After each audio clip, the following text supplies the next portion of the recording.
Merci d'être venu. Donc le début de cette aventure un peu qui nous réunit ce soir, c'est mon épouse Inga qui a rencontré en 2006 un homme à Rome qui, à l'époque, participait à l'organisation d'une exposition d'art des prisons un peu du monde entier.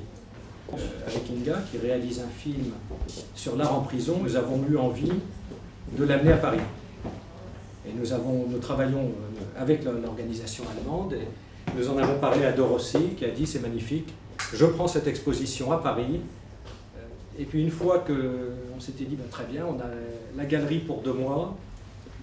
Et là nous sommes dit quand même ce serait bien, Dorossi se dit ce serait bien aussi d'avoir un certain nombre d'événements autour de l'art en prison et autour de la prison, de profiter de la beauté de ces tableaux, de ce qu'ils nous disent pour montrer un peu la réalité de l'homme qui peut être emprisonné, il peut avoir failli à un moment dans sa vie, ça reste un être humain, et de montrer cela. D'où la série d'événements qui a commencé hier par une projection du film de Julien Fiorentino, Avenue de la Liberté, où il y avait l'un des protagonistes du film qui était là, il y a eu un débat, je dirais vraiment, avec quelques remarques assez magnifiques de la part de Julien et de Jimmy. Et ce soir, nous avons le plaisir d'accueillir Karim. Alors, je dirais l'une des choses que ce projet nous a amené à faire, qui est extraordinaire, c'est les rencontres que le projet nous a permis de faire. Parmi ces rencontres, il y a Karim, donc par Carcéropolis, par Julien Villalard de Carcéropolis, nous avons connu Karim. Et je reconnais que c'est un grand plaisir de travailler avec Karim. Je suis très content d'introduire, je suis très content que Karim soit là pour la 2e soirée. La première soirée, finalement, Avenue de la Liberté, c'était bien vu, parce que c'est un portrait assez général avec plusieurs intervenants sur l'art en prison.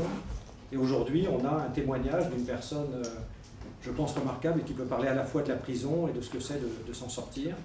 Donc on va commencer cette soirée avec un film qui m'est très cher, puisque c'est un film qui s'intitule Rédemption, et je remercie Estelle Beauvais d'être là pour sa réalisation. Voilà, c'est un film qui parle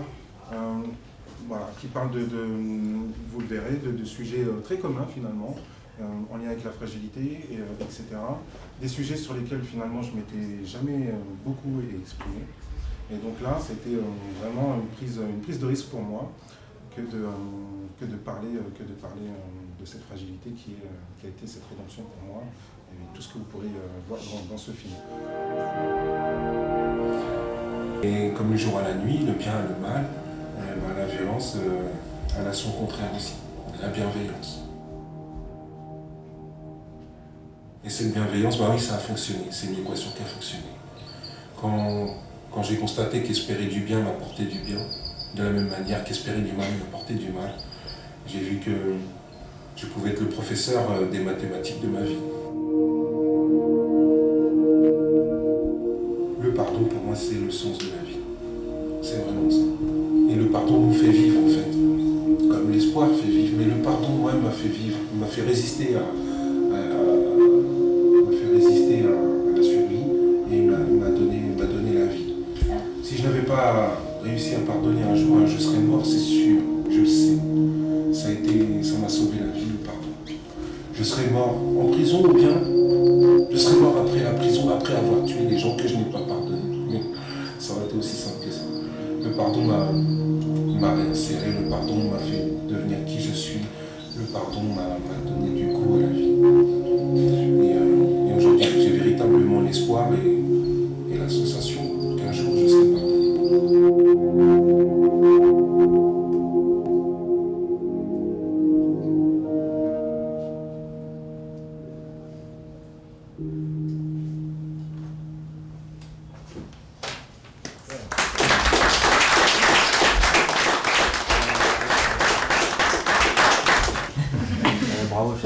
Merci et bravo à Estelle pour avoir pris ces images. Je n'irai pas voler ces images, parce que j'étais consentant. Ce ne sont pas des sujets faciles à explorer. Quand on a un parcours comme le mien, j'avais deux difficultés. Des difficultés dès le début de ma vie, avec des parents, chez qui j'ai cherché l'amour jusqu'à aujourd'hui encore, avec une société qui m'entourait et qui avait beaucoup de mal à m'accepter. Et puis avec ce rapport à la liberté, au temps, qui était très compliqué pour moi, dans mon parcours en milieu carcéral. Donc voilà, j'ai voulu vous projeter ce film-là, parce qu'il dit aussi, il révèle un peu qui je suis, au-delà de ce que vous pourrez voir ce soir. C'est aussi quelque chose de très intime que j'ai voulu partager avec vous. Je reste bien évidemment à votre disposition pour qu'on commence à échanger ensemble, en sachant que le pilier de cette soirée, c'est quand même ce livre que j'ai écrit, cette biographie qui est la mienne, ce parcours, cette trajectoire qui est la mienne, mais qui ressemble parfois à d'autres, peut-être à certains d'entre vous. Vous reconnaîtrez peut-être dans le cheminement qui a été le mien. Donc, à partir de ce film, à partir de ce que vous êtes et de ce que l'on vit en ce moment même, je suis à votre disposition pour commencer à discuter. Est-ce que ce film a posé des questions à certains d'entre vous? Vous avez purgé une peine de combien? J'ai pris 10 ans de réclusion criminelle et j'ai fait un peu plus de 6 ans de prison. Pourquoi vous êtes parti en prison? Je suis parti en prison pour un vol à main armée ayant entraîné la mort sans tentation de la donner. Braquage. Mais c'était voulu? On ne se retrouve jamais par hasard avec une arme dans les mains en train de braquer quelqu'un. Ce qui n'était pas voulu par contre, c'est la mort de cet homme. C'est quelque chose que j'ai et que j'aurai toute ma vie sur la conscience, même si c'est aujourd'hui où je vous parle, ça fait 12 ans que je suis sorti de prison. Une odeur me ramène au fond de ma cellule. Un bruit métallique me ramène au fond de ma cellule. J'ai en tête toujours le regard de cette maman qui a perdu son fils cette nuit-là. J'ai le regard des mamans, de mes complices qui ont brisé leur vie ce jour-là. J'ai le regard de ma mère qui a perdu son fils ce jour-là. Donc c'est une culpabilité à vie, même si, comme on dit, qu'on a fait sa peine, on a fait sa peine. Eh bien, suivant les délits, les crimes, les infractions, c'est pas toujours vrai. Parfois on traîne encore. Et aujourd'hui, je suis papa, j'ai des enfants. Et à partir de là, je pense aussi que ce fardeau, il va arriver sur leur dos à eux aussi, alors qu'ils ne le méritent pas finalement. Juste parce que leur papa un jour a transgressé les règles, et quelles règles?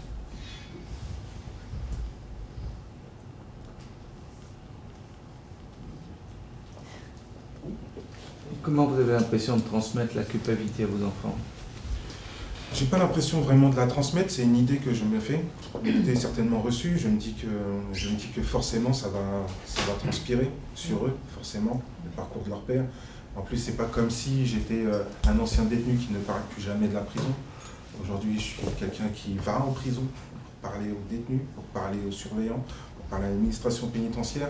Donc le sujet de la prison, il est omniprésent à la maison, omniprésent dans ma vie aujourd'hui. Pour vous dire, je crois que j'ai commencé ma peine le jour de ma libération. Avant ma libération, je crois que je n'étais que puni, châtié. Aujourd'hui, j'ai vraiment l'impression de tenter de réparer ce que j'ai commis et de me sentir moi-même me réparer dans cette société. Donc je parle beaucoup de ça à la maison. Il y a beaucoup de choses qui se font sur moi par rapport à ça. Et donc, les enfants le savent. Et d'avoir le livre de la vie de son papa sur la cheminée, ça force, je pense, la curiosité. Et voilà, mais j'imagine pas. En tous les cas, voilà, j'ai pas envie de leur transmettre ça comme héritage, mais je pense que c'est inhérent à la vie que j'ai, quoi.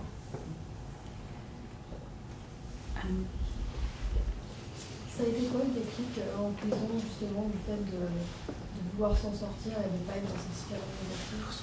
Alors le déclic, c'est particulier parce que si je parle de la prison, je dois aussi parler de ce que j'ai vécu avant la prison.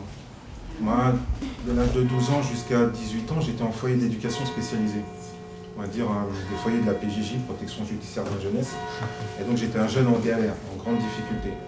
Je rentrais pas chez moi le week-end, puisque chez moi je n'étais qu'un bougnoul qui ne méritait pas de vivre. J'étais donc exclu, discriminé au sein même de ma propre famille. Ce qui fait la différence peut-être entre ce qui a été mon parcours et ce qui peut être le parcours de d'autres individus qui sont enfermés, c'est que moi j'étais en attente. J'étais d'abord en attente des foyers d'éducation spécialisés pour qu'ils comblent ces carences qui étaient celles de ma famille. Ils n'y sont pas totalement arrivés. Puis finalement, j'ai mis aussi beaucoup d'espoir dans la pénitentiaire en me disant que ce que l'éducation spécialisée avait pas réussi, eux allaient peut-être y arriver. Et finalement, j'ai cru qu'on enfermait des hommes en prison, et puis finalement, je me suis rendu compte dès la première minute où on a voulu me rentrer dans une cellule, où on m'a laissé pour place que l'espace à côté des toilettes, que je n'étais plus véritablement un homme, que je me rapprochais peut-être plus d'un animal que d'un être humain. Le déclic, ça a été des rencontres. C'est aussi ce qui fait pourquoi j'ai écrit ce livre. J'ai voulu rencontrer les gens.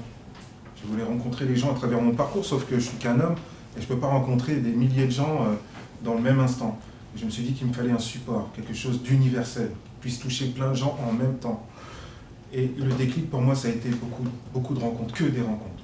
D'abord des rencontres avec le choc carcéral, de me retrouver dans un endroit où j'arrivais même pas à me situer dans l'espace, ni même dans le temps, de rencontrer des gens qui me regardaient qu'avec mon chef d'inculpation, ma capacité à être dangereux, ma capacité à faire preuve de violence, le fait que je ne sois pas quelqu'un de confiance, puisqu'un jour dans ma vie, j'ai transgressé les règles les pires de celles qui doivent nous unir normalement.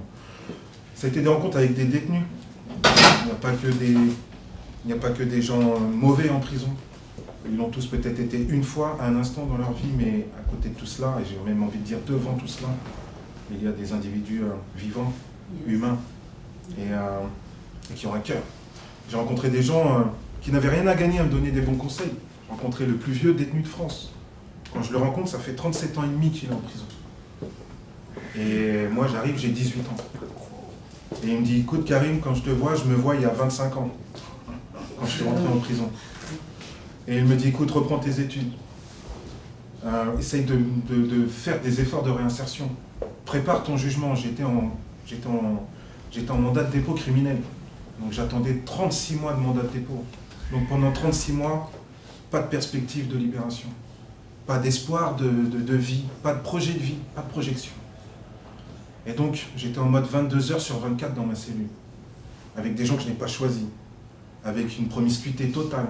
Avec de la saleté dans les murs, des rats. Je mettais du papier journal dans mes toilettes pour entendre les rats arriver. Je sortais de la douche peut-être encore plus sale que quand j'y étais rentré. Je partageais mon espace 9 mètres carrés avec 4 personnes. Une personne SDF qui faisait ce qu'il fallait chaque hiver pour aller au chaud et être nourri l'hiver, avec un autre individu qui prenait un traitement médicamenteux, qui dort 8 heures. Il se réveille, il reprend ses cachetons, il va aux toilettes, il mange un morceau de pain et il repart dormir 8 heures. Comme ça pendant des mois. Un autre qui est complètement toxicomane. Je devais vivre avec tout le monde comme ça, sans savoir combien j'allais prendre. Et quand je regarde le code pénal, et que je vois que commanditaire d'assassinat et instigateur de vol à main armée, ça vaut entre 20 et 30 ans, et que moi j'ai même pas 20 ans. Alors oui, ces rencontres-là ont été importantes, de rencontrer des gens qui n'avaient rien à gagner à me donner des bons conseils. Des conseils qu'aujourd'hui, je m'efforce d'essayer moi aussi de transmettre. Ça a été aussi la rencontre avec un aumônier catholique. Je suis musulman. Cette personne, elle est venue en prison, c'est un intervenant extérieur. Il n'est pas payé pour venir. Il vient, il s'est trompé de cellule. Il ouvre ma cellule, il me dit « Excusez-moi, je me suis trompé ». Je dis « Non, mais installez-vous, je suis tout seul ». Et donc on a commencé à parler, et il ne m'a pas parlé de religion. Il m'a donné une gauloise sans filtre. Je lui ai prêté le tabouret que j'avais dans ma cellule, le seul tabouret, et on a parlé pendant 1 heure.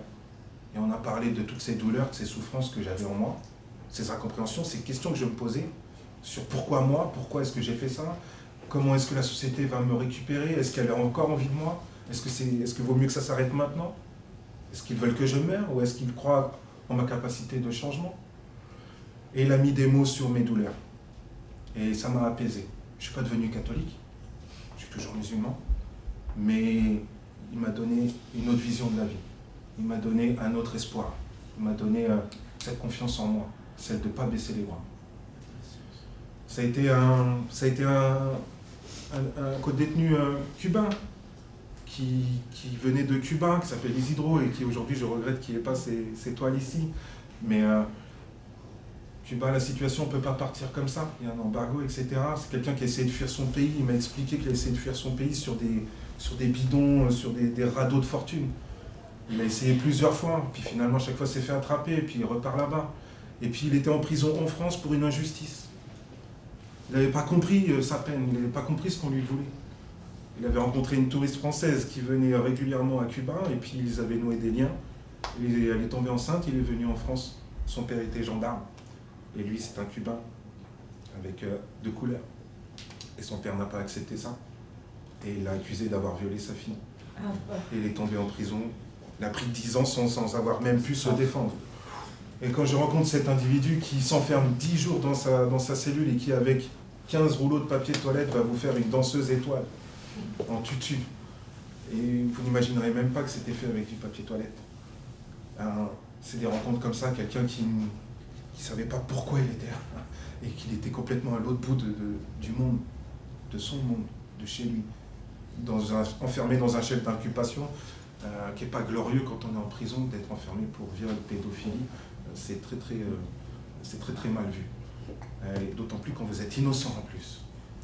Donc des gens qui avaient gardé quand même l'envie de vivre, qui avaient encore la force de créer des choses, de créer pour l'humanité, parce que quand vous créez une œuvre comme ça, elle ne meurt pas en même temps que vous, elle meurt bien longtemps après vous. Et pour moi, ça nourrit l'histoire même de l'humanité.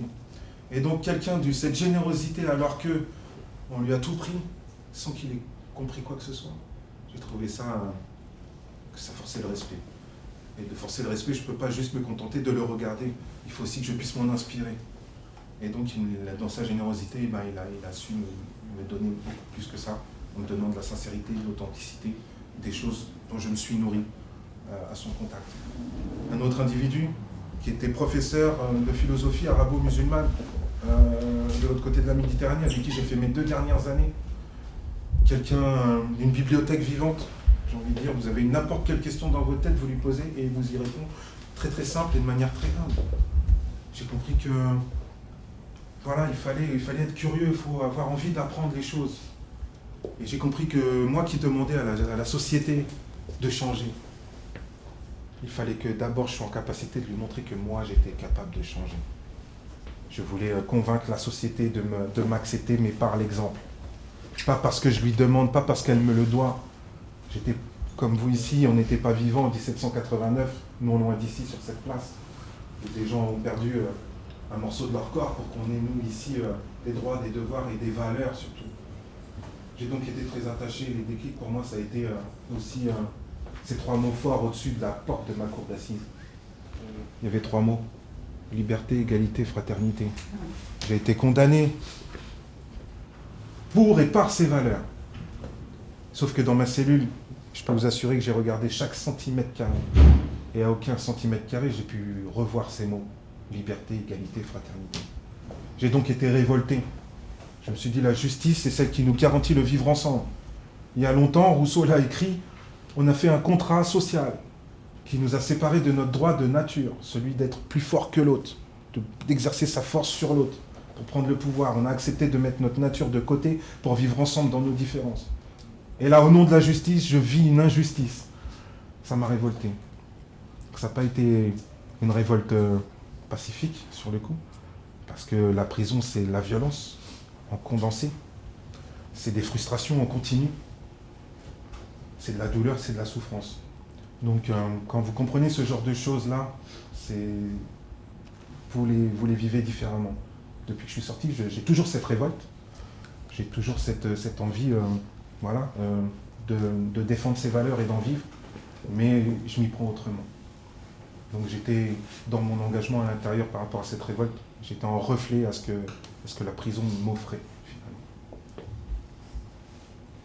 Quand tu as décidé de marcher sur le chemin du pardon, enfin en tout cas avec le pardon et la bienveillance, quelles ont été tes plus belles rencontres et les plus belles choses que tu as pu apprendre au travers, parce que je sais que tu travailles beaucoup avec la jeunesse.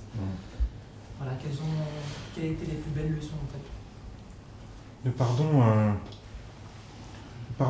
en termes de leçons, de gens que j'ai rencontrés, j'ai rencontré beaucoup d'auteurs plus que de victimes. J'ai rencontré beaucoup de bourreaux. Mais le pardon, la plus grande leçon, ça a été celle que je me suis faite à moi-même. J'ai beaucoup demandé à ce que la société me pardonne, la justice me pardonne.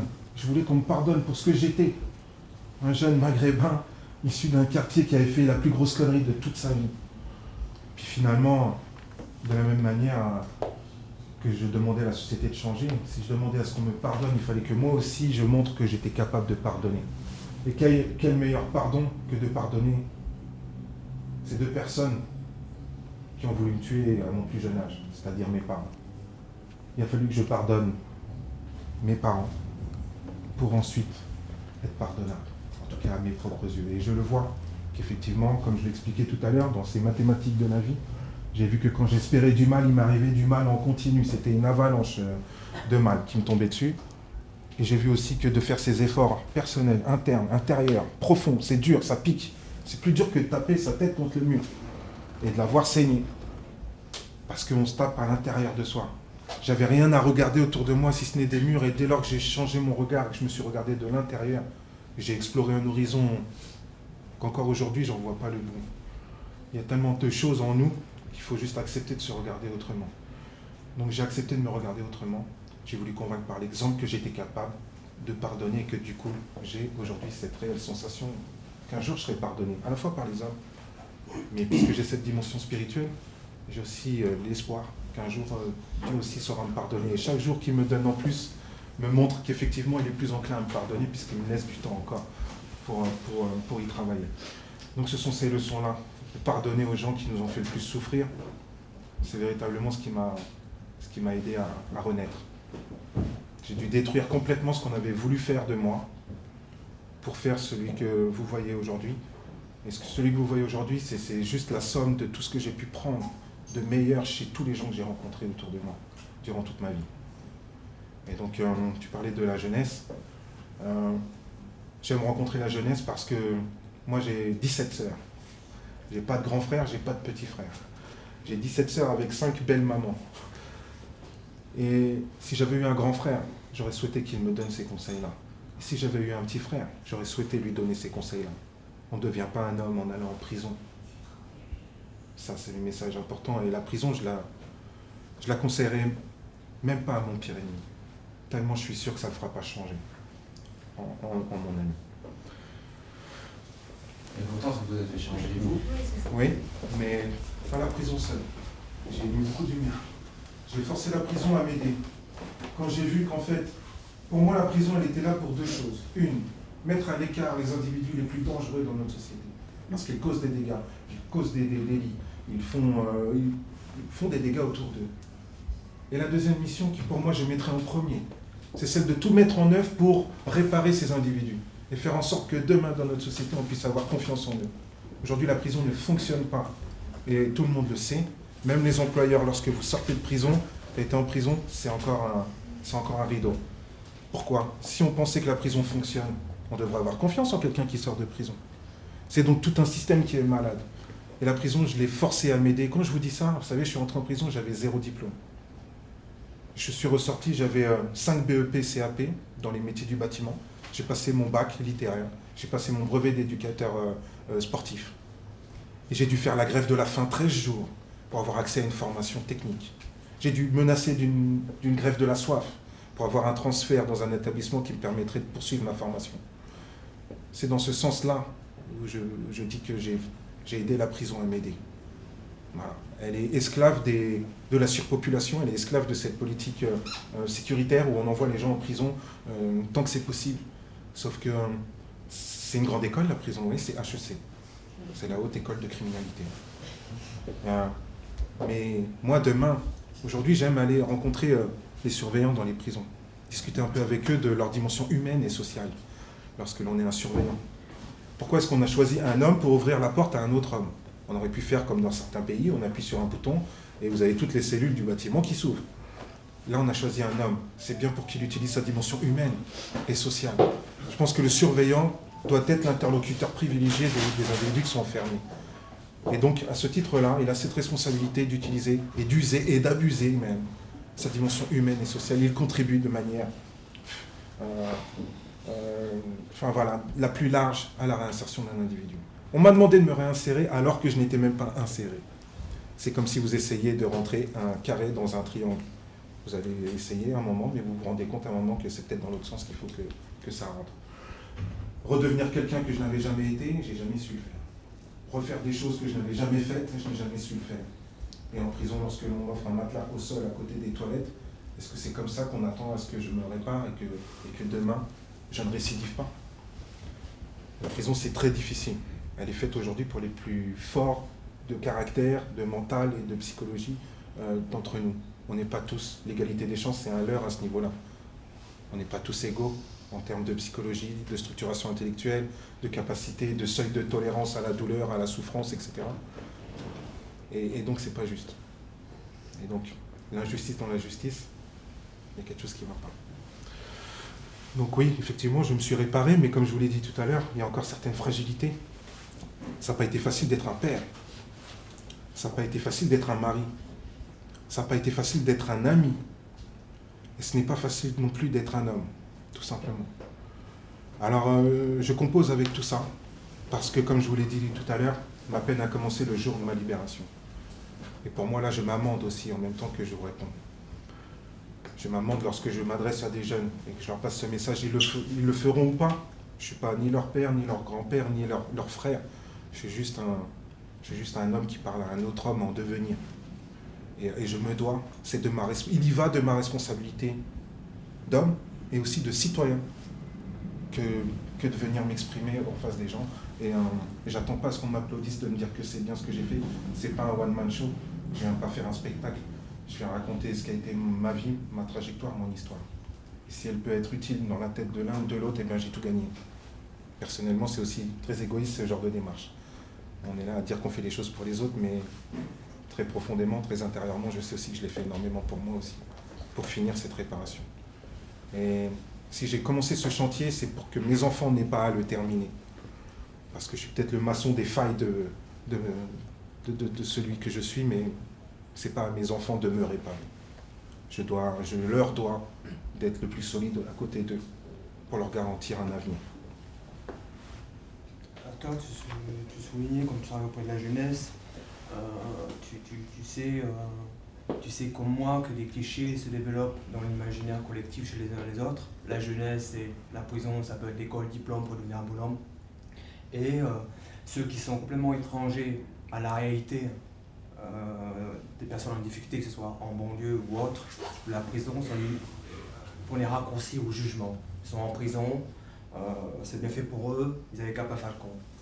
Donc là, t'expliquais un petit peu quels étaient tes messages par rapport à la jeunesse, mais qu'est-ce que tu auras envie de dire à ceux qui développent ce cliché-là, qui se limitent à ça? Merci. C'est très important, oui, c'est vrai que je m'exprime auprès des jeunes pour essayer de les aider à se projeter autrement dans un avenir meilleur et de prendre le meilleur chemin. Même si je sais qu'on manque de passage, de rites initiatiques dans notre société.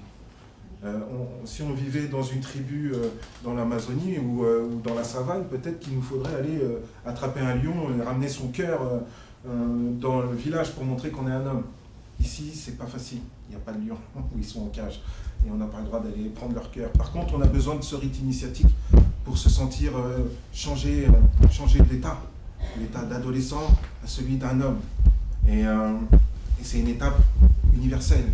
Un homme ou une femme, un homme avec un grand H. On a besoin de se voir faire des choses difficiles. On a besoin de se voir accomplir des choses par nous-mêmes. Même si on a un héritage, un patrimoine familial. Nos parents ont vécu des choses pour nous éviter qu'on les vive. Mais nous, on a besoin de les vivre quand même. Bon, mais comme on dit parfois dans le jargon, on a besoin de taper le mur pour se rendre compte qu'il y avait un mur. Même si tout le monde nous a dit qu'il y avait un mur et qu'il y avait 50 panneaux qui nous annonçaient ce mur. Bon. Alors oui, certains jeunes, et parfois, et bien souvent, quand on est en difficulté d'intégration, quand on est en quête identitaire, tout ça, ça ne nous facilite pas la tâche pour ne pas aller en prison. Par contre, de l'autre côté, je m'exprime aussi auprès de la société civile. Moi, mon combat, finalement, je ne suis pas abolitionniste. Je ne veux pas qu'on ferme les prisons, qu'on brûle les prisons. C'est pas du tout ça. Je trouve qu'on est dans une société, on n'a pas su faire autre chose depuis 2000 ans. Par contre, il y a 2000 ans, on accrochait des cages dans des arbres et les gens se faisaient bouffer par des oiseaux. Bon, maintenant, on se fait bouffer par des rats, mais il y a une évolution. La société civile, finalement, elle doit se sentir concernée. On est des citoyens, tous, autant qu'on est. Et être un citoyen, c'est pas juste aller voter tous les 5 ans. C'est une responsabilité de chaque instant. C'est de se sentir concerné, même si ce n'est pas notre enfant qui brûle la poubelle, qui vole la voiture, ou qui crie sous les coups de ses parents. Mais il y va de notre responsabilité que de se sentir concerné. De se dire, mais je suis un citoyen dans cette société, pourquoi est-ce que je ne serais pas intéressé? Au même titre que notre justice, que notre politique, que notre pays, que notre république, que nos valeurs. Tout ça, pour moi, est très important. Alors oui, les gens ont commis des délits, des méfaits, ils doivent être punis, c'est le principe. c'est le principe de valeur dont on parlait tout à l'heure. Mais est-ce qu'un individu qui commet un délit, est-ce que ce délit ne lui appartient qu'à lui, comme s'il était exclu de la société? Ou est-ce que ce délit, il l'a fait aussi avec ce que la société a fait de lui? Et donc de manière très indirecte, on est tous concernés. Comme tous ces tableaux le montrent ici, vous voyez, rien que la prison concerne le monde entier. Chaque question de notre société doit tous nous concerner. Je ne suis pas là en train... J'ai aucune couleur politique aujourd'hui, je suis en mode apolitique, religieux, mais on a le droit d'en parler quand même. Et aujourd'hui, ce qui se passe ici, là, c'est aussi ça, un acte citoyen. Et de se sentir concerné par des sujets qui parfois sont très éloignés de notre réalité. On n'a pas besoin d'avoir vécu en prison pour s'intéresser à la prison. On n'a pas besoin d'avoir été une victime pour reconsidérer la question. Donc voilà ce que j'ai envie de dire. Et aujourd'hui, je me suis rendu compte, moi, des gens essayent d'œuvrer en rencontrant les jeunes. Ils vont voir les jeunes, ils parlent avec eux, ils essayent de changer ça. D'autres parlent au niveau des politiques. Moi, j'ai compris que finalement, pour moi, notre société, c'est comme une horloge suisse, très fine, avec des engrenages très fins. Et il s'agit d'agir sur chacun des plateaux de cet engrenage en même temps pour espérer le changement. Alors, on peut tourner le plateau de la petite aiguille toute sa vie, ça ne changera pas l'heure. Il faut tourner tous les plateaux pour changer l'heure de cette réalité qui est la nôtre à tous. Et donc c'est pour ça que il y a 2 heures, j'étais avec 2 étudiants à Sciences Po Lille qui se posaient la question de la réinsertion. Et demain, ils décident d'être procureur de la République. 2 heures avant, j'étais avec une maman et son fils qui est en CER. Et son fils qui est en train de se dégrader dans son quotidien, dans son comportement. Donc oui, parfois je vais à Polytechnique à la journée justice-prison avec Madame Taubira pour parler peut-être d'une réparation civique concernant les individus qui sont en détention. Mais le lendemain, je peux me retrouver avec juste un jeune en face à face. Ce n'est pas le nombre, c'est la qualité de l'action qui compte. Donc j'essaie d'agir à mon humble niveau. La première fois que je suis allé dans une université, c'était pour y faire une conférence. J'ai jamais été... j'ai pas fait d'études, je vous l'ai expliqué tout à l'heure, les études que j'ai faites, mais cette étude de la vie, celle de regarder les gens vivre et de prendre des leçons à partir de ça. C'est comme ça que j'ai appris à être celui que je suis aujourd'hui. Et aujourd'hui encore, j'ai encore plein de choses à apprendre et je peux même vous dire que j'apprends encore. Il y a 2 jours, j'étais avec mes enfants et j'apprenais de ma fille, qui n'a que 7 ans. Voilà. Donc voilà, je pense qu'il faut s'ouvrir au monde et c'est ce que j'essaie de faire, mais la prison, c'est pas que David Pujadas à 20h qui nous raconte un fait divers. Il faut aussi la regarder autrement, accepter de la regarder comme si ça pouvait nous arriver. Ça peut arriver à tout le monde, j'y étais. J'ai vu des gens avec des cols blancs. J'ai vu des gens à qui on ramène un plateau de crevettes pendant que moi j'ai un bout de viande dans un peu d'eau qui arrive. Ça arrive à tout le monde. Ça peut arriver à tout le monde. Je le souhaite à personne par contre. Mais ça peut arriver à tout le monde. Même si, à côté de ça, on a des prisons de pauvres. Les gens qui sont en prison que j'ai pu rencontrer ne sont pas les mieux coiffés dans notre société, j'ai envie de dire. Ce sont des gens qui ont déjà un parcours difficile. Et c'est un bout de course. Des fois, dans ma peine, j'ai vu des gens rentrer, sortir, et moi, je n'avais pas bougé. J'avais peur de sortir plus que de rentrer. J'ai eu plus peur de sortir de prison que d'y rentrer. D'y rentrer, j'y étais presque, puisque j'étais en foyer d'éducation spécialisée, la violence était mon quotidien, etc. Je m'attendais à ça. Je l'espérais peut-être même. Je le fantasmais. Je me disais, la prison va faire de moi un bonhomme. Mais quel bonhomme de neige je me suis retrouvé dans ma cellule lorsque j'ai vu que je n'avais ni parloir ni mandat, que je voyais mes petites sœurs grandir dans le courrier en constatant de moins en moins de fautes d'orthographe, que je pensais que ma mère ne me reconnaîtrait pas, que je pensais que peut-être j'allais mourir ici en prison. J'ai failli tuer des gens et j'ai failli mourir en prison. Donc voilà, c'est tout ça qui fait qu'aujourd'hui je suis sur ces messages-là, qu'aujourd'hui j'essaie de m'exprimer et que j'ai voulu faire honneur à cette exposition qui pour moi est très importante. Parce que grâce à l'art, on peut voir les individus autrement. Moi, j'essaie de montrer la prison autrement avec Carcéropolis, ce site, cette plateforme multimédia qui donne à voir autrement la prison à travers la collecte, la compilation d'un certain nombre de données, de chiffres, de témoignages. Je donne à voir autrement la prison, mais tout ça, là, ça donne infiniment plus de précision sur ce qu'est la prison et les gens qui sont dedans. Là, je ne donne que des chiffres, c'est déshumanisé ce qu'il y a ici. Alors que là, c'est l'humanité à l'état brut. Et c'est pour ça que j'ai accepté de venir contribuer à à cette exposition, parce que pour moi, c'est la meilleure façon de montrer ce qu'est la prison. La prison, c'est pas que des murs et des barreaux, c'est d'abord des hommes et des femmes et des enfants parfois. Et donc ça, je peux dire combien il y en a, je peux dire combien il y en avait en 2002 jusqu'à maintenant, ouais, sur des tableaux. On peut écouter quelqu'un vous le dire, mais là vous avez des gens qui n'ont eu que ça pour s'exprimer, que ça pour vous le dire. Et j'ai voulu faire honneur en m'engageant auprès de Bruno et de Dorothy pour cette exposition.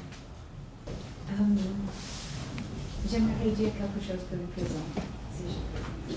Parce qu'on parle de prison, les personnes qui sont enfermées derrière le barreau. Mais en effet, une des raisons pourquoi je pense ton livre, et même cet expo est très important, parce que l'idée de prison, il y a énormément de monde qui le vit et qui le vit presque aussi mauvais qu'un prisonnier. Parce qu'il y a énormément de monde dans notre société, de tous les âges et de toutes les catégories sociales, qui sont emprisonnés dans un malheur dans lequel ils ne savent pas sortir. Je le pense. Et le livre de Karim est tellement important parce que quand je l'ai lu Karim, mais je l'ai lu avec l'idée de tout le monde. C'est-à-dire que tout le monde doit lire ce livre parce que c'est une libération, pas seulement pour un prisonnier, mais pour tout le monde qui vit le mal et qui ne sait pas s'en sortir. Et voilà, Il y a des prisons plus subtiles que d'autres. Il y a le prison en prison est peut-être plus difficile que les autres, mais on vit aussi souvent dans une manière où on ne sait pas prendre le courage ou être un autre type de personne pour en sortir pour quelque chose qui mange notre vie, qui mange notre esprit. Et je voulais dire autre chose. Quand j'ai lu le parti avec tes parents, je trouve le fait que tu peux les pardonner, là, c'est Dieu. Parce que je ne peux pas comprendre tes parents, tu me comprends mieux que moi, mais le fait que tu allais vers le pardon pour les personnes qui t'ont torturé et qui vraiment à l'origine de tous tes mal, moi je trouvais ça... Moi, tu sais, Dorothy, pour rebondir, Yeah. j'ai eu 3 mamans dans ma vie. J'ai eu une mère de sang, celle qui m'a donné la vie. Yeah. J'ai eu une mère de cœur, celle qui m'a aimé, la grande sœur de ma mère. Et j'ai eu une mère de valeur, celle qui nous protège tous ici, y compris. Je pense à la République finalement, à Marianne, à cette mère qui nous protège tous à travers ses valeurs. Aujourd'hui, je me nourris au sein de cette dernière maman, vraiment. Et on ne peut pas parler de prisonniers si on ne parle pas de victimes aussi. Il y a autant de prisonniers que de victimes. Et les victimes, c'est important. Mais mon combat à moi, c'est pour montrer que de la même manière qu'il y a quelques années, on a su abolir la peine de mort en France parce qu'on ne pouvait plus être des assassins, même face à un assassin. Alors aujourd'hui, mon combat, c'est d'éviter que la justice fasse des victimes parce qu'il y avait des victimes. Je ne suis pas pour une justice punitive, je suis dans une justice réparatrice. Je pense qu'on aurait tellement de choses à gagner, à faire prendre conscience aux individus qui ont transgressé les règles, pourquoi et comment ils l'ont fait, et de les aider à comprendre pourquoi et comment ne plus le faire. Et je pense que ça, c'est de la responsabilité de tous. Et que dans la philosophie même de notre société, de notre justice, là, on pourrait véritablement constater un progrès dans notre société. J'aimerais, dans le peu de temps qui me reste à vivre sur cette terre, pouvoir constater ça un jour peut-être. Qu'effectivement on rentre dans cette philosophie de réparation plus que de punition. Punition, c'est tellement puéril finalement, et je pense que notre société, elle vaut beaucoup mieux que ça. Et notre jeunesse notamment aussi. Parce que les jeunes aujourd'hui, s'ils s'occupaient de nous comme on s'est occupé d'eux, quand on sera vieux, parfois on aurait du mouron à se faire.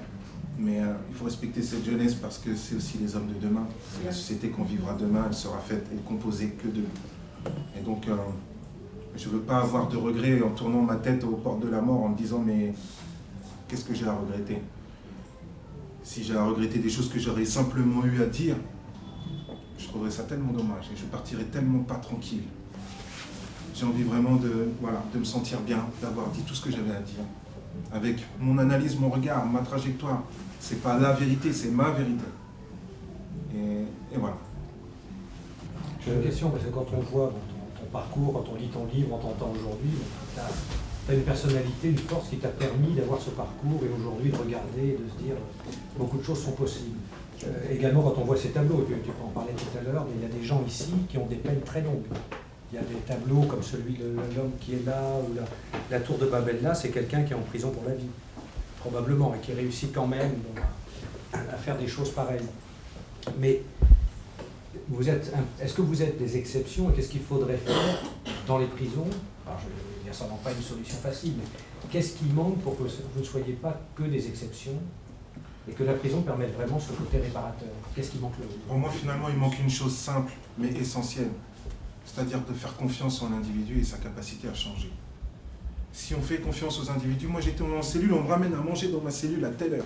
On me dit, on ouvre la porte, on me dit va à la promenade, va à la douche. On m'infantilise, on me déresponsabilise, puis finalement on me déshumanise. Je suis arrivé en prison, j'étais usé socialement. C'est pour ça que j'y suis arrivé. Et arrivé en prison, je me suis retrouvé menacé humainement. C'est quand même particulier comme parcours. Je pense qu'il faut faire confiance aux individus, il faut accepter de croire qu'ils sont capables de faire des choses meilleures. Dès lors qu'on leur propose de faire quelque chose d'autre que ce pourquoi ils sont en prison, voilà ce qu'ils vous sortent. Des couleurs, de l'amour, de l'espoir, des messages. Un homme, c'est tout ça. Il n'est pas à condamner, il n'est pas à définir par son action d'un jour. Et donc, un homme a été capable de faire du mal un jour, oui, mais est-ce qu'on est capable, nous tous ensemble, de croire qu'un autre jour, il sera capable de faire du bien? Il faut pouvoir le mettre dans des situations positives. J'ai dû faire la grève de la faim pour avoir accès à une formation. C'est quand même pas normal. 30 places de formation dans un établissement où il y a 200 personnes de moins de 25 ans. Comme si la formation n'était pas un tremplin, un levier pour la réinsertion. Le travail en prison. J'ai été contremaître dans un atelier, je sais ce que c'est. Il n'y a pas de droit du travail. Tu te coupes un doigt, ben il t'en reste 9. C'est simple. Il n'y a pas d'argent. L'argent et le SMIC, c'est pas ça du tout. Donc, comme première expérience pour un jeune qui arriverait en prison, qui va à l'atelier pour travailler, et c'est sa première expérience professionnelle, est-ce qu'on peut compter sur cette première expérience pour lui donner envie d'aller chercher du travail dehors, en plus de son casier judiciaire? Je ne pense pas. Donc voilà, favoriser davantage l'éducation, l'enseignement, la citoyenneté, les valeurs du travail, faire rentrer la société civile en prison. Parce que peut-être que la prison, après tout, peut-être qu'elle ne sait pas faire vraiment la réinsertion. Alors à ce cas-là, qu'elle le laisse faire, il y a des professionnels qui savent le faire. Et finalement que la prison fasse ce qu'elle a toujours su faire, c'est-à-dire ouvrir et fermer des portes. Pas pour faire sortir les détenus n'importe comment, mais pour y faire entrer la société civile. Et là, on arrêtera de voir cet État dans l'État, une opacité qui ne s'ouvre qu'à 20h lors d'un fait divers. De tous ces individus, de toute cette machinerie qui fabrique de la récidive finalement. Moi, quand je suis sorti, j'avais tellement peur. Si vous saviez, j'étais comme une feuille morte en plein hiver. J'étais là, j'avais peur que les gens voient que je sortais de prison. Je prenais un train, j'étais à Nantes. Je sortais du centre de détention de Nantes, je prenais un train pour aller à Sarcelles et je devais pointer à la gendarmerie. Comme par hasard, il y a quelqu'un qui s'est jeté sur les voies du train, qui s'est suicidé. Du coup, le train s'est immobilisé pendant 2h30. J'ai pas pu arriver à l'heure à mon pointage à la gendarmerie. Dans le train, je le savais que je serais pas à l'heure. J'ai voulu demander un téléphone à quelqu'un, mais j'avais peur qu'il crie au voleur. J'avais peur de retourner en prison. Et le jour où je suis sorti, on est venu me chercher.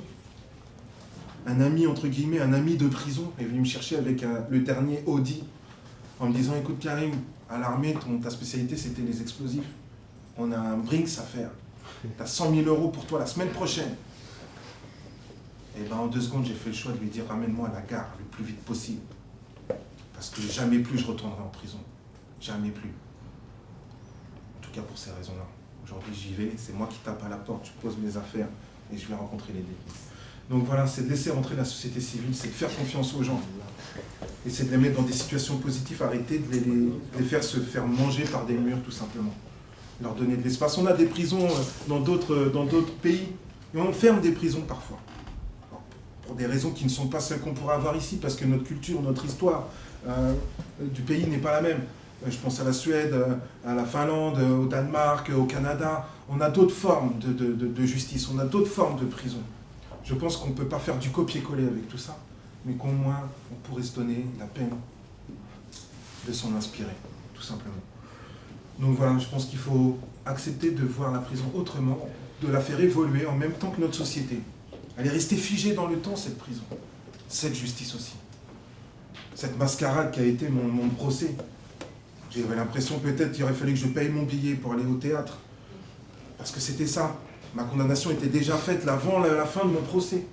Donc j'étais là en bête de foire, quoi, dans mon box, à attendre que l'on me condamne. Je pense que, voilà, et entre les victimes et les auteurs, il y a des choses à faire.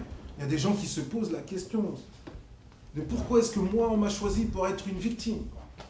Pourquoi moi, aujourd'hui, quoi. Pourquoi est-ce qu'on a tué mon fils? Pourquoi est-ce qu'on a violé ma fille? Pourquoi est-ce qu'on a volé mon argent? Qu'on a volé ma voiture? Les gens se posent des questions et c'est pas un coup de marteau dans une institution, aussi forte soit-elle qu'une cour d'assises ou un tribunal, qui va donner des réponses à ces gens-là. Et aujourd'hui, on voit des gens qui disent « Ah mais oui, mais il va prendre 10 ans, mais il sortira dans 5 ans. Moi, quand il sort, je le tue. » Ça veut dire quoi? Ça veut dire que même les victimes ne croient pas en la justice. Il faut respecter les individus dans une société. Et les victimes aussi, ils ont droit à être compris. Et qu'on accepte leur douleur. Mais je ne crois pas qu'en faisant de leurs auteurs des victimes, cela les soulage réellement dans leur douleur. Ça nourrit peut-être un sentiment de vengeance. Et c'est tout. Mais est-ce que la vengeance, c'est de la justice? Je crois que la justice avait pris justement la place de la vengeance. Avant, c'était œil pour œil, dent pour dent, griffe pour griffe. Aujourd'hui, on a dit non, il y a des juges, il y a des lois, il y a des hommes, il y a des valeurs. Eh bien, il faut qu'on les respecte, tout simplement. Ça, et je pense aussi que, je pense donc aux victimes, mais je pense aussi à toutes les personnes qui rentrent en prison. Un surveillant pénitentiaire, il est en prison 8 heures par jour. Une instante sociale, un psychologue, un jeune étudiant du Génépi. Génépi, c'est des jeunes qui s'engagent à venir rencontrer les détenus. Des intervenants d'associations extérieures qui viennent faire des ateliers. Tous les gens qui passent en prison, même les parents, même les familles, des proches qui rentrent. Une maman qui enlève son soutien-gorge pour passer en dessous de portique. Est-ce que c'est acceptable, ça? Qu'on donne des parloirs avec un avocat où vous êtes coincé comme ça sur une chaise avec un petit mur et une autre chaise. Est-ce que c'est acceptable tout ça? Est-ce que des enfants qui n'ont pas le droit de prendre leur papa dans les bras, est-ce que c'est acceptable? Parce que Génépi, c'est eux qui viennent faire les jeux de société avec nous, là. Jeux de société, ateliers de parole, moi je les ai rencontrés, je les respecte jusqu'au bout des oreilles. Tout à l'heure j'étais avec 2 d'entre eux qui étaient de Sciences Po. Ces gens-là, moi, j'ai rien compris. Le jour où on est venu, on a tapé à ma porte, on m'a dit « Ouais, il y a le Génépi ». J'ai dit « C'est quoi le Génépi ?» On m'a dit « C'est des jeunes étudiants, ils viennent, machin ». J'ai dit « Vas-y, j'achète. Moi je suis dans ma cellule. 9 mètres carrés, tu me proposes de marcher un peu dans les couloirs, de monter un escalier, d'aller dans une pièce avec des gens qui viennent de dehors. En plus, j'ai trouvé des filles. Des filles, des jolies filles. Moi qui étais j'étais en foyer, c'était que des gars. Après, c'était la prison, c'était que des gars. Donc la première fois que je suis allé, c'était pour voir une fille. La dernière fille que j'avais vue, c'était mon avocate. Voilà. Et donc je suis allé au début pour voir ça, et puis je me suis rendu compte que cette fille-là, en fait, ben, c'était quelqu'un de la société civile, de dehors. Les gens dehors, ils sont comme elle, en fait. Le regard qu'elle a posé sur moi, un regard équanime, de non-jugement. Elle ne me regardait pas à travers le détenu, elle m'a regardé à travers l'homme que j'étais. Elle ne me regardait pas avec ma capacité à faire le mal, elle me regardait avec l'envie de me rencontrer. On n'a même pas parlé de prison. On a fait un concours de nouvelles. J'ai écrit un voyage que j'avais fait dans ma vie quand j'étais en foyer. J'étais en foyer, on était parti au Sénégal, j'ai raconté ce truc. Et du coup, ils nous ont fait participer à un concours de nouvelles régionales. Et j'ai kiffé parce que j'ai dû m'exprimer. J'ai pu parler avec une fille. Et puis finalement, j'y suis retourné. Je suis même allé en prison, je suis même allé dans une chorale chrétienne, chanter dans un canon. Alors que je ne suis pas chrétien et que je ne chante pas de chorale habituellement. Mais là, je sortais de ma cellule. Juste, je marche dans les escaliers, déjà, je respire un autre air, je vois du mouvement, il y a du vent, il y a des odeurs. Bon, elles ne sont pas toujours les meilleures, mais voilà. Voilà, c'est autant d'espace de liberté dès que quelqu'un ose mettre son pied dedans. Eux aussi, il faut pouvoir les respecter. Quand vous êtes là dans des endroits où il y a de l'humidité, des champignons sur les murs, où on vous dit attention, hein, faites attention à vous, hein, marchez surtout pas toute seule. Tout ça, ça vous met dans un climat, dans une atmosphère, dans une ambiance que l'on ne mérite pas lorsqu'on est venu donner de soi à quelqu'un d'autre. Donc voilà, c'est aussi ça, changer nos prisons, faire de nos prisons un véritable sas de réparation dans une société. Plutôt que d'aller au bout du monde planter le drapeau des droits de l'homme, quitte à faire la guerre parfois pour certaines populations, alors qu'en bas de chez nous, on a des gens qui meurent de faim, qui meurent de froid, qui meurent de désespoir. Je ne dis pas qu'il ne faut pas y aller, il faut y aller, mais il faut être partout, en bas de chez soi comme au bout du monde. Ce qui m'a réparé aussi, je vais juste faire la transition avec ça, la solidarité. La solidarité, pour moi, c'était quelque chose d'essentiel dans ma reconstruction. J'avais des difficultés, ouais, bien sûr, je sortais de tout le parcours que vous venez d'entendre. Et de mes 9 mètres carrés, le monde s'est ouvert devant moi puisque je suis tombé sur une association d'insertion sociale et professionnelle au service de la solidarité internationale.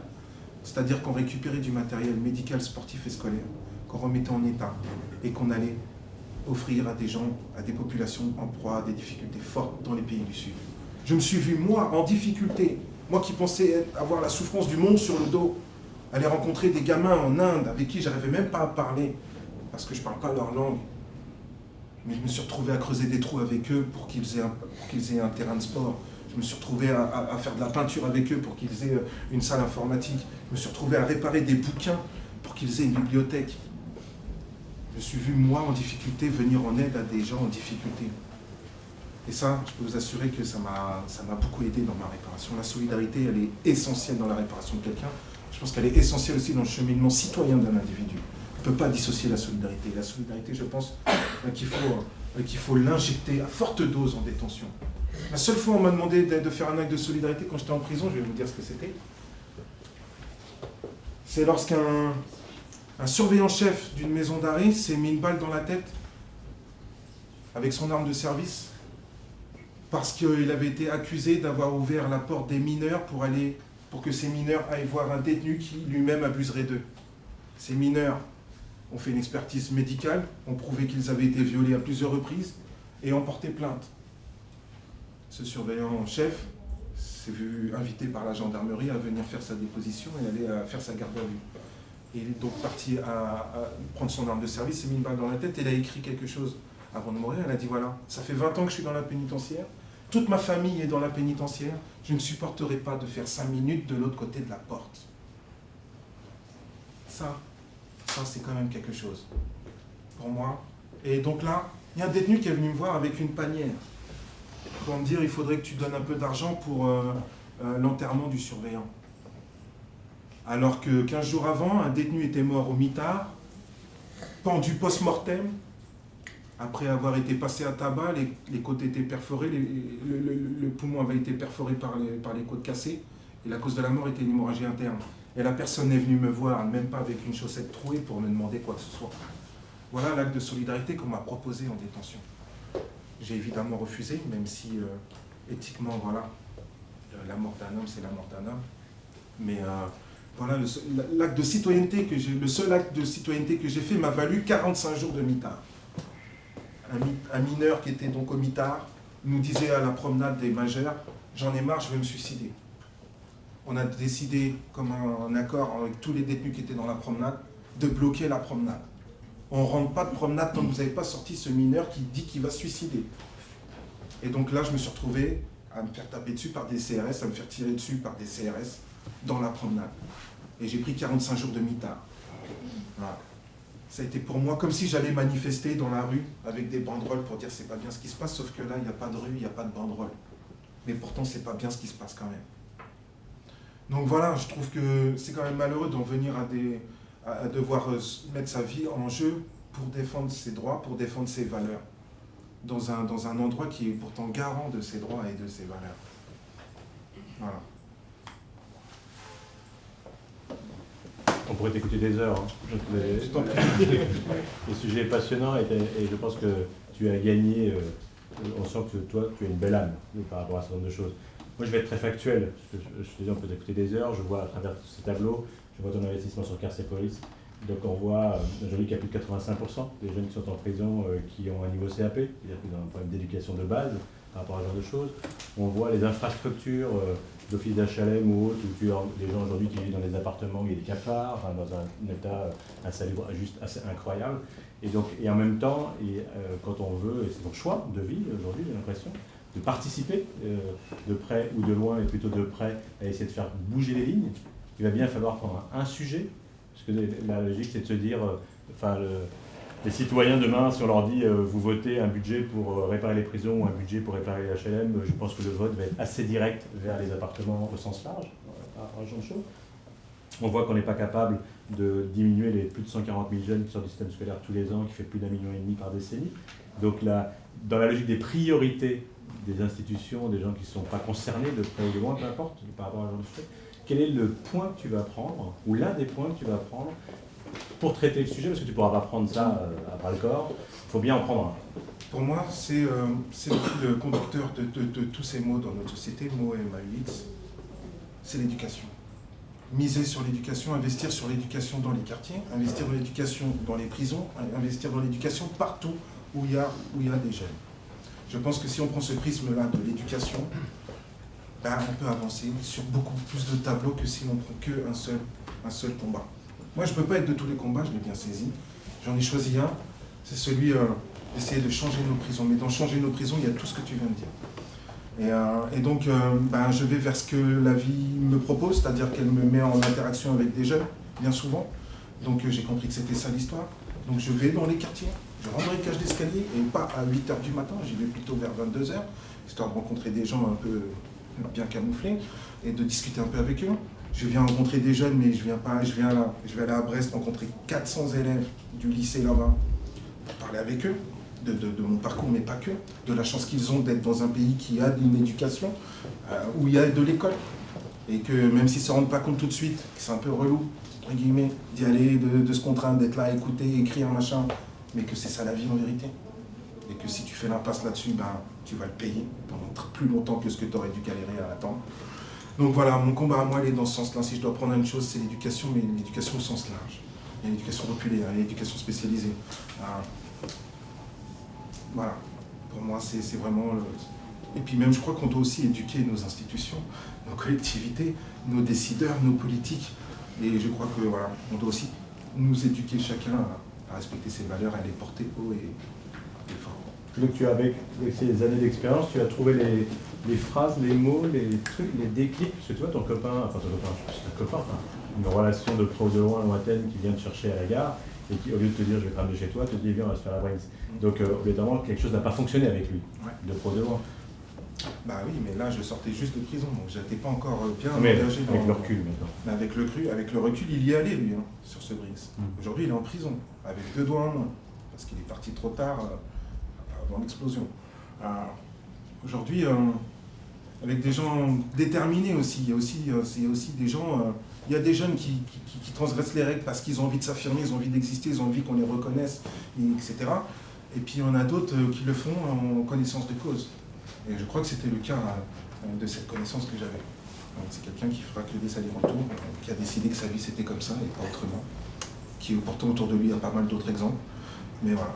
Donc je ne suis pas pour un fatalisme, mais parfois on peut se dire que ça va être plus difficile pour les uns que pour les autres.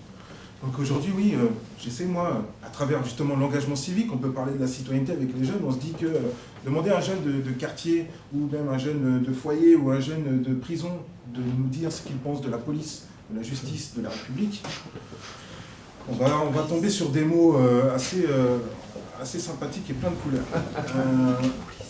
Moi, j'ai eu un engagement civique citoyen à travers une association qui s'appelle Unicité et qui met en place le service civique des jeunes de 16 à 25 ans. Que des missions d'intérêt général au service de la collectivité pour 35 heures semaine d'entre 6 et 9 mois. Des jeunes qui se donnent la main pour aller aider des autres gens, faire des repas pour distribuer à des SDF, aller voir Madame Michon, 75 ans, dans sa maison de retraite, qui habituellement a son fils qui vient la voir une fois par an pour voir si elle est encore vivante, et de se dire, bon sang, je n'ai pas encore aujourd'hui que je vais prendre la télé.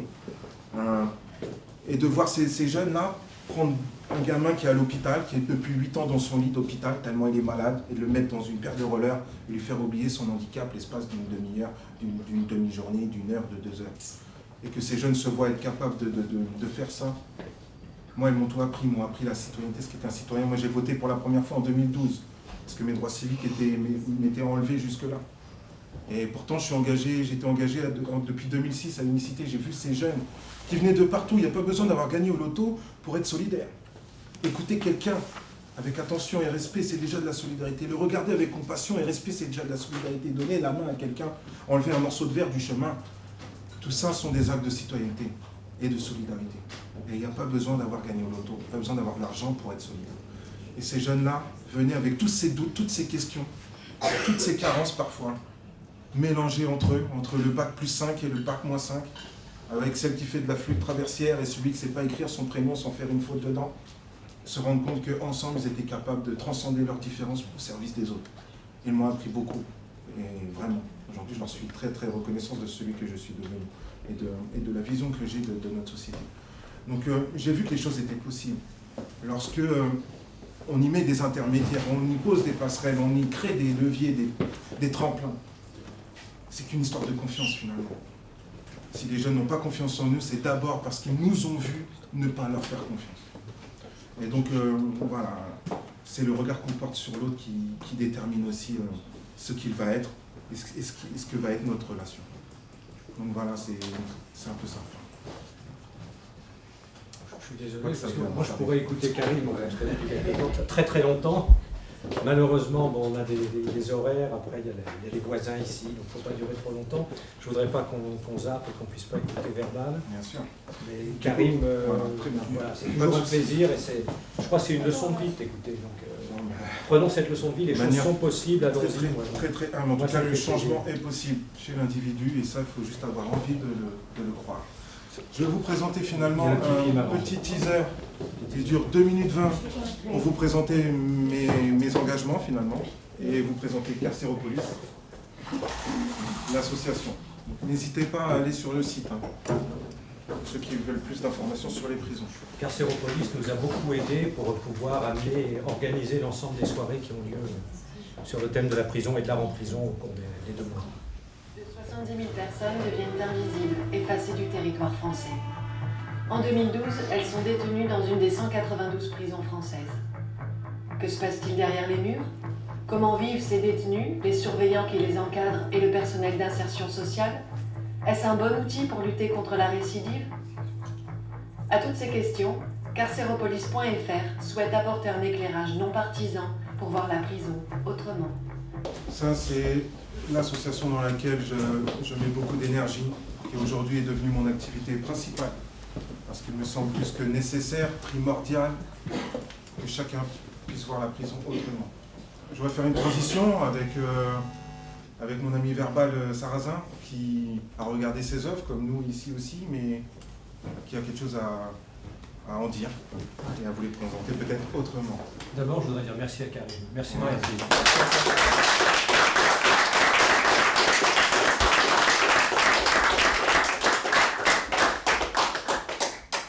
Merci à vous. Il faut multiplier les interventions comme celle de Karim. À mon avis, c'est largement positif que les interventions qui sont avec des possibilités médiatiques plus conséquentes et qui ont tendance à plutôt séparer les individus que les réunir, quoi. Je pense à Zemmour, par exemple, avec ses discours négatifs. Alors moi, ce que je vais faire, je vais vous partager un texte que j'ai écrit la semaine dernière. Je suis venu ici, vers l'Istage, et j'ai vu quelques œuvres. Et donc voilà, comme j'écris sans arrêt, que la moindre excuse se présente pour moi pour écrire. Chez moi, c'est pathologique. Voilà, j'ai écrit quelque chose qui est parti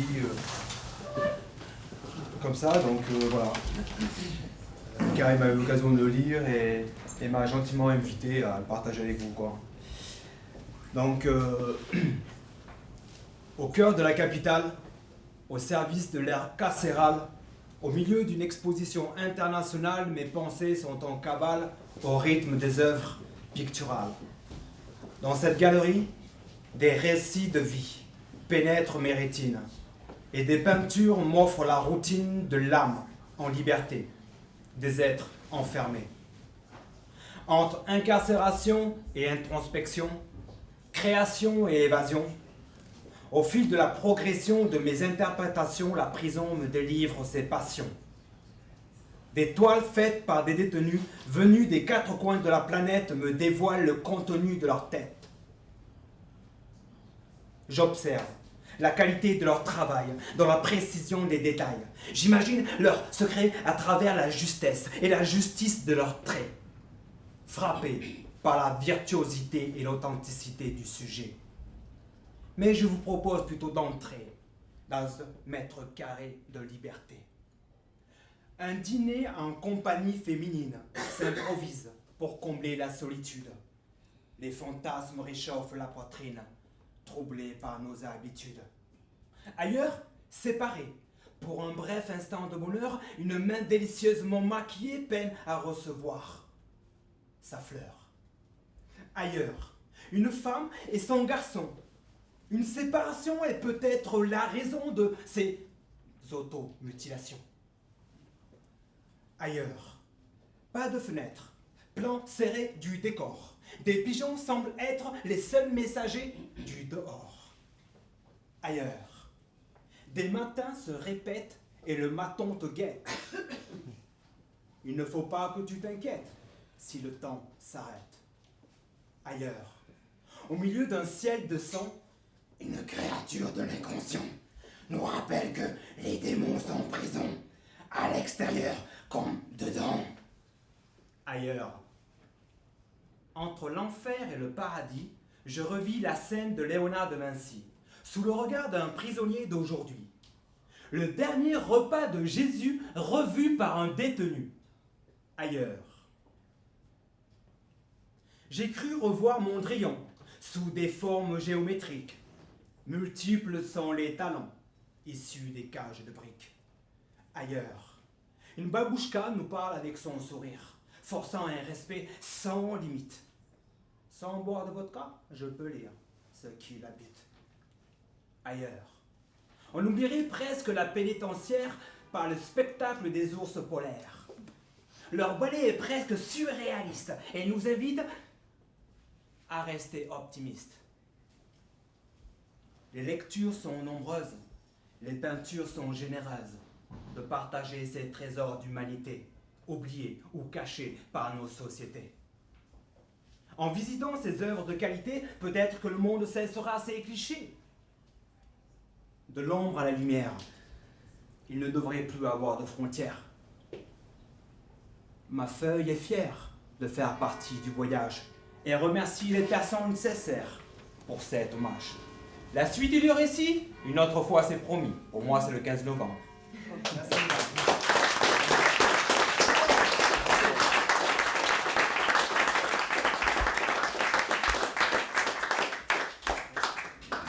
Puisque vous êtes assise, vous n'avez pas eu le temps vraiment de regarder les œuvres. Et c'est très très important d'entrer dans les œuvres et de reconnaître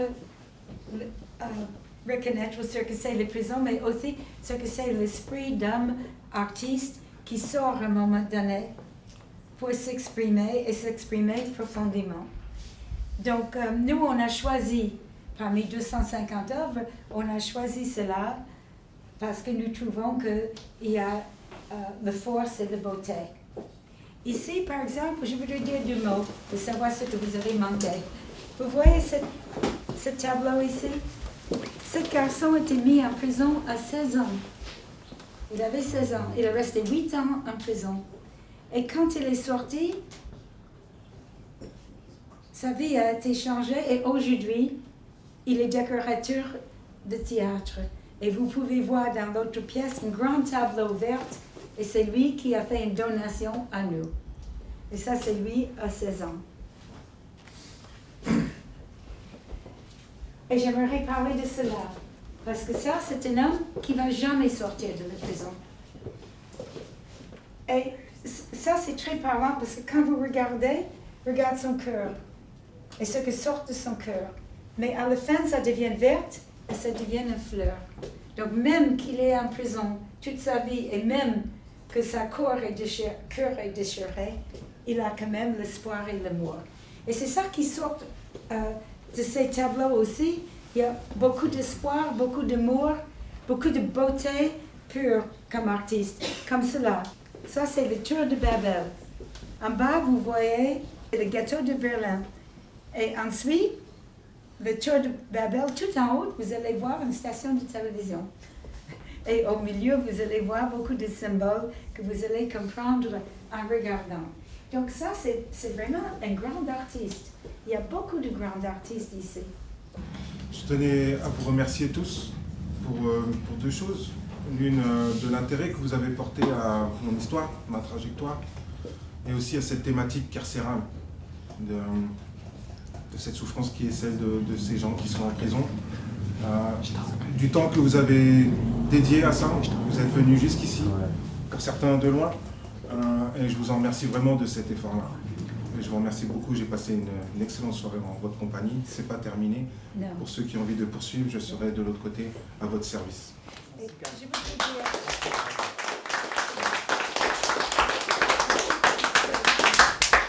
que ma formation est professeur. Et donc, en Amérique, on suit 2 ans de formation. Et mes professeurs m'ont appris que vos élèves, ils vont être aussi grands que votre vision d'eux. Il faut croire dans les gens, croire dans leur brillance et ils deviendront brillants. Et c'était quelque chose qui, non seulement qui m'a ému, mais qui a vraiment motivé presque toute ma vie pour mes propres enfants et tous mes élèves. Je ne vais pas entrer dans le détail, mais c'est ça. Si vous respectez, vous aimez et vous trouvez la lumière et l'intelligence en chacun, ils vont devenir aussi hauts que votre vision d'eux. Et c'est ça que Karim a dit aussi, je pense. Et voilà, et merci d'être venu.